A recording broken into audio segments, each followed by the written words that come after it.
Hai Smart Viewers, selamat datang di Dinas Malam. Dan tugas malam ini kita akan membahas misteri fenomena colek pamor. Langsung saja kita bahas. Tapi, apa kamu berani nonton sendirian?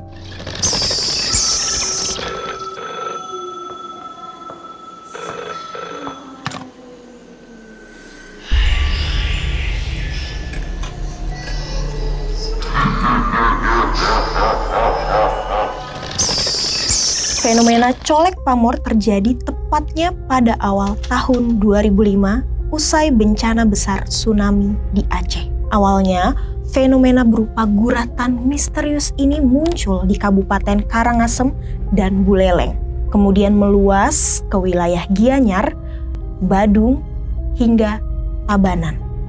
Setiap hari secara berantai, sejumlah pura hampir di seluruh Bali mendapat tanda berupa tapak darah dari colekan pamor. Selain terlukis di pelinggih pura dan tempat persembahyangan umum, tanda itu juga muncul di pura kecil keluarga atau biasa disebut sebagai pelinggih sangga merajan. Tidak ada yang tahu siapa pelaku atau mengapa hal tersebut bisa terjadi, dan peristiwa ini umumnya baru diketahui oleh warga pada pagi hari. Jajaran Polda Bali saat itu pun ikut disibukkan untuk meneliti misteri colek pamor.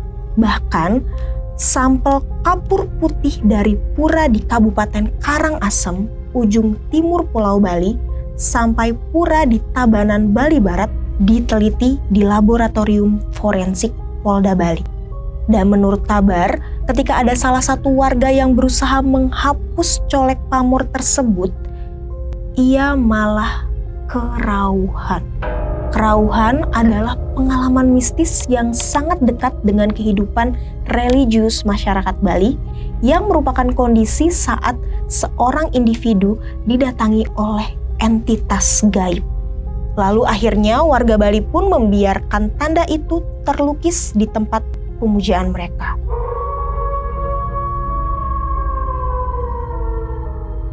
Ada suatu kejadian di mana secara misterius colek pamor tapak darah ini muncul di kamar tidur Made Mangku Pastika yang saat itu menjabat sebagai Kapolda Bali. Colek pamor ini ditemukan di pelangkiran atau tempat sesajen rumah dinas Mangku Pastika. Ia baru tahu hal itu sepulang dari Jakarta. Padahal saat ditinggal ke Jakarta, rumah dinas miliknya dikunci rapat, bahkan dijaga polisi 24 jam. Namun ternyata colek pamor itu ditemukan ada di sana.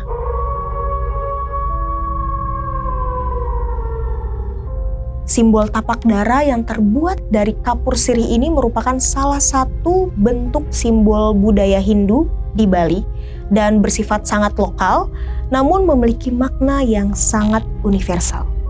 Tapak darah merupakan goresan berbentuk tanda tambah karena bentuknya menyerupai tapak bekas kaki burung merpati atau dalam bahasa Bali disebut burung dara. Tanda ini disebut swastika yang digunakan sebagai simbol agama Hindu. Tanda vertikal pada simbol itu sebagai lambang berbakti kepada Tuhan, sementara tanda menyilang horizontal diartikan sebagai wujud pengabdian yang bersifat timbal balik sesama manusia.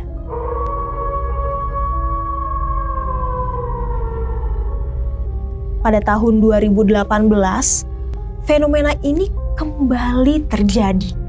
Tepatnya di daerah Buleleng dan Jembrana pada bulan November. Saat itu warga Banjar Banyuwedang, Desa Pejarakan, Kecamatan Gerokgak menjadi gempar dengan munculnya video colek pamor pada bangunan pelinggih sangga merajan. Kabar yang beredar di media sosial Instagram dan Facebook mengundang perhatian netizen melalui dua potongan video.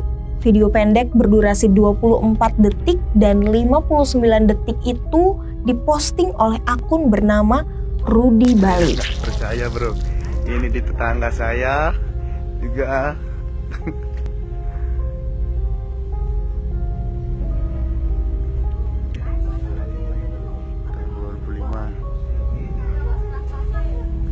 baru nih ya, masih baru. Lagi banyak sekali nih. Sungkara Bali dilindungi. Dalam video berdurasi 24 detik itu, terlihat goresan colek pamor dengan motif garis lurus yang cukup tebal dan hampir ada di seluruh bangunan Pelinggih.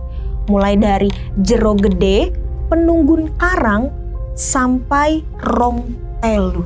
Sementara itu, di daerah Jembrana, sejumlah pelinggih milik 4 orang warga di Banjar juga terdapat colek pamor.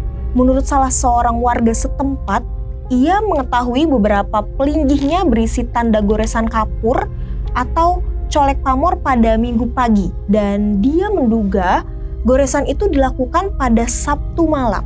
Karena sore harinya, ia masih belum melihat adanya colek pamor pada pelinggihnya.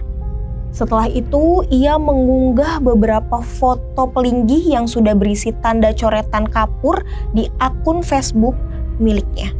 Namun, istrinya sempat mengatakan bahwa pada malam tersebut, anjing peliharaannya menggonggong terus-menerus.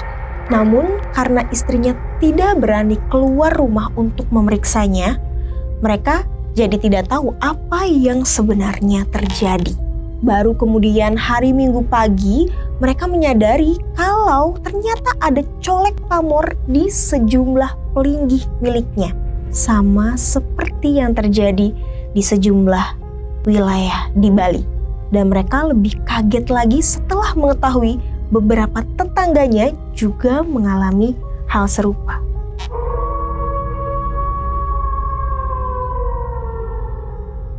Salah satu tokoh spiritual Hindu di Jembrana, Jero Mangku Suwardana, mengatakan bahwa fenomena colek pamor ini hendaknya dimaknai positif.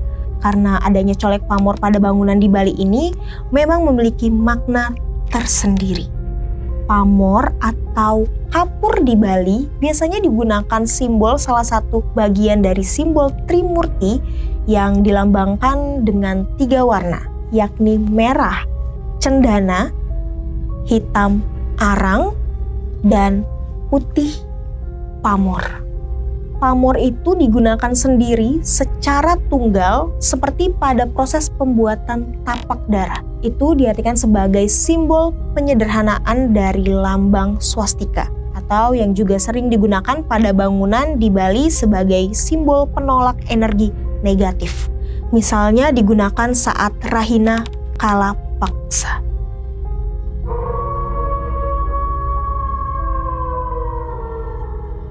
Dan seandainya pun benar kalau fenomena colek pamor ini bersumber dari alam gaib, maka hal itu juga perlu disyukuri. Karena pastinya alam gaib berbuat sesuatu untuk tujuan yang baik. Namun, ada sebuah pernyataan yang membuat masyarakat heran dengan fenomena ini, yaitu pernyataan bahwa colek pamor ini hanya terjadi di pelinggih yang terbuat dari batu dan tidak ada jika pelinggih tersebut terbuat dari kayu.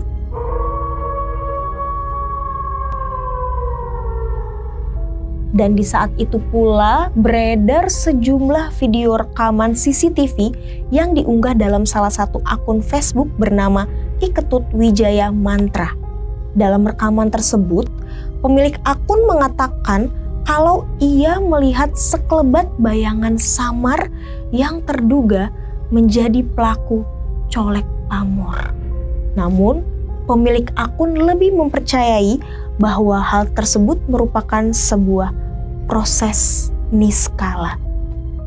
Kepercayaan skala dan niskala merupakan suatu kepercayaan yang sangat bermakna bagi masyarakat Bali dan sangat melekat dalam kehidupan sehari-hari. Skala dan niskala memiliki makna sesuatu yang terlihat dan tidak terlihat. Smart viewers, apakah kalian percaya kalau colek pamor ini merupakan salah satu dari fenomena alam? Ataukah kalian pernah melihat bahkan mengalami langsung fenomena colek pamor tersebut? Tulis jawaban kalian di kolom komentar. Jangan lupa like, subscribe, dan nyalahin lonceng notifikasi untuk update Dinas Malam berikutnya. Terima kasih untuk yang sudah menonton sampai akhir episode Dinas Malam. Tapi, apa kamu yakin nonton sendirian?